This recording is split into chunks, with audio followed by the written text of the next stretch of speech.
Puji Tuhan, salam sejahtera dalam kasih Tuhan kita Yesus Kristus. Kita bersyukur sebab Allah tempat kita berseru, tempat kita mengadu segala perkara kita, Dia akan menjadi sumber jawaban yang pasti dalam kehidupan kita. Firman Tuhan saya ambil dalam Hakim-Hakim pasalnya yang ke-6, ayatnya yang ke-6 berkata demikian. Sehingga orang Israel menjadi sangat melarat oleh perbuatan-perbuatan orang Midian itu, lalu berserulah orang Israel kepada Tuhan. Bapak Ibu Saudara yang dikasih oleh Tuhan Yesus Kristus, ketika saya berteriak, "Woi!" Apa yang terjadi Saudara? Di depan saya ada Ibu Gembala, ada Kesia. Ya, mereka pasti akan langsung melihat, ada apa dengan kamu? Kenapa kamu berteriak, "Woi"? Ketika saya berbicara ini saya ingat anak saya, dia itu suka jahil. Ketika ada kendaraan lewat, orang lewat, dia akan berteriak, "Woi" atau "Hey". Kemudian orang-orang dengan sendirinya mereka akan refleks mencari di mana sumber suara tersebut. Jadi orang-orang merasa bahwa ada yang memanggil dia. Dari firman Tuhan yang barusan kita baca, di sini dikatakan ada satu situasi di mana orang Israel mereka menjadi sangat melarat. Satu keadaan yang sangat tidak mengenakan, satu keadaan yang sangat menyebalkan, atau satu keadaan yang bisa membuat orang menjadi depresi karena keadaan yang melarat. Banyak hal yang membuat hidup kita seperti orang yang sedang melarat. Mungkin kita melarat akan kasih, kita mungkin melarat soal finansial kita dan sebagainya. Tetapi saudara perhatikan dikatakan lalu berserulah orang Israel kepada Tuhan. Tadi gambarannya mungkin kayak bahasa praktisnya seperti saya katakan, saya berteriak, "Woi!" Kemudian orang-orang yang di sekitar saya mereka akan memalingkan wajah mencari sumber seruan tersebut. Bapak Ibu Saudara yang dikasihi Tuhan, apa yang melatar belakangi sehingga umat Israel dikatakan mereka menjadi sangat melarat. Sangat berarti sesuatu yang lebih dan lebih lagi dalam soal melarat. Di dalam ayatnya yang ketiga dari Hakim-Hakim 6 ayat ketiga, penyebabnya dikatakan setiap kali orang Israel selesai menabur.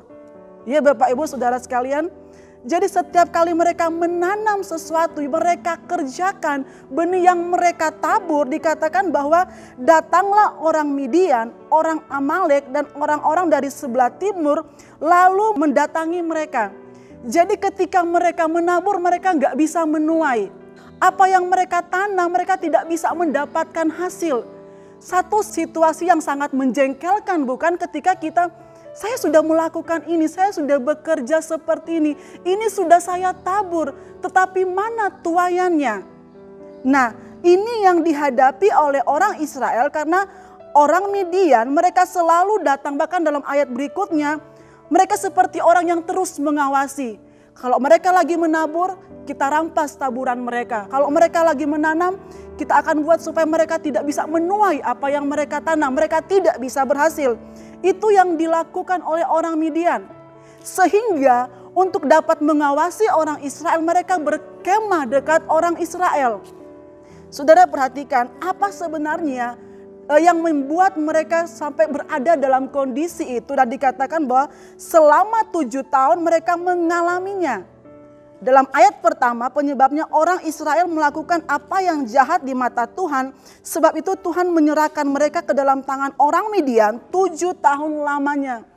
Setahun, 2 tahun adalah satu waktu yang kita kadang sebagai manusia merasa itu sudah waktu yang sudah sangat lama. Ini saudara 7 tahun.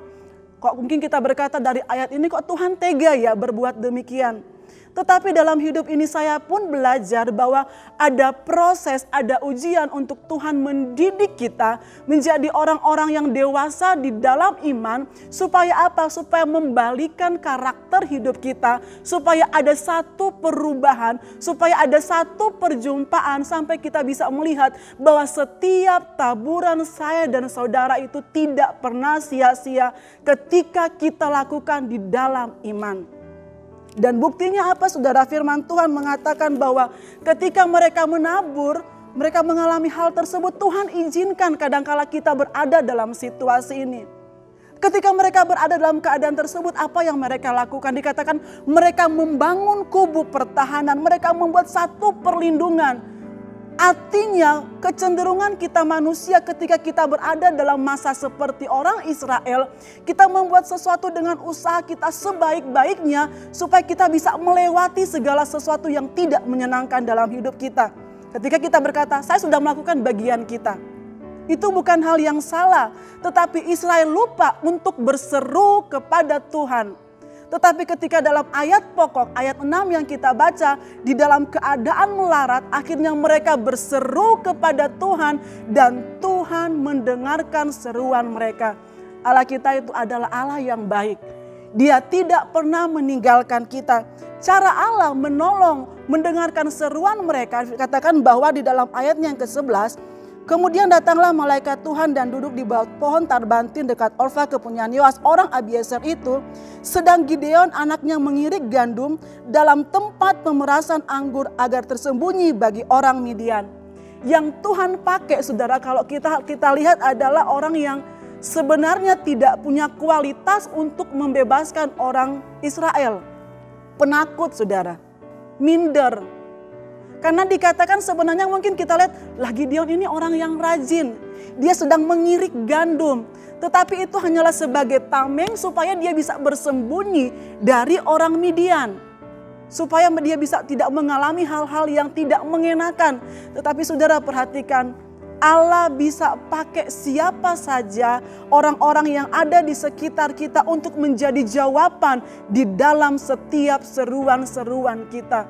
Ketika kita menabur di dalam doa kita, kita serahkan semuanya kepada Tuhan, maka Tuhan memakai orang-orang yang ada sekitar kita, lingkungan kita. Itu yang Tuhan pakai. Gideon yang Tuhan pakai. Kadang-kala supaya kita menjadi seseorang yang berkualitas, kita terjebak untuk merubah apa yang ada dalam diri kita dengan segala sesuatu. Supaya kita bisa percaya diri, supaya kita tidak menjadi orang yang takut secara kasat mata. Itu bukanlah merupakan hal yang salah, sesuatu yang wajar supaya kita bisa berkualitas. Tetapi saudara perhatikan, ternyata perjumpaan dengan Tuhan mengubah segala sesuatu dalam kehidupan kita, bahkan mengubah setiap keadaan kita. Amin.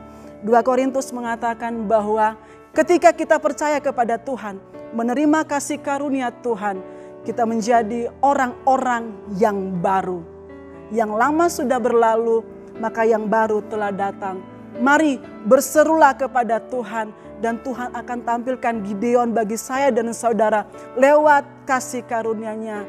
Mari tetaplah menabur karena setiap taburan kita satu saat kita akan menuainya di dalam kasih, di dalam kemurahan Tuhan. Puji nama Tuhan, Tuhan memberkati. Mari kita berdoa.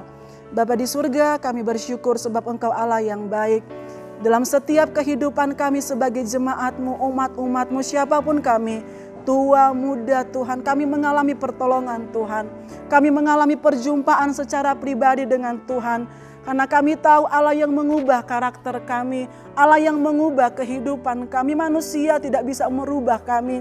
Tetapi ketika kami menyerahkan hidup kami kepada Engkau dalam setiap proses, dalam setiap masa itu mendewasakan kami untuk kami menerima pertolongan Tuhan pada waktunya.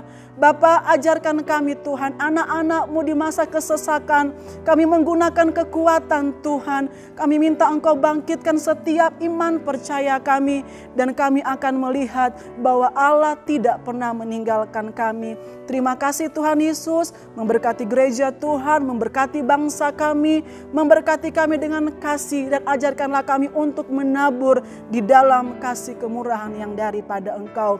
Dalam nama Tuhan Yesus Kristus, haleluya, amin.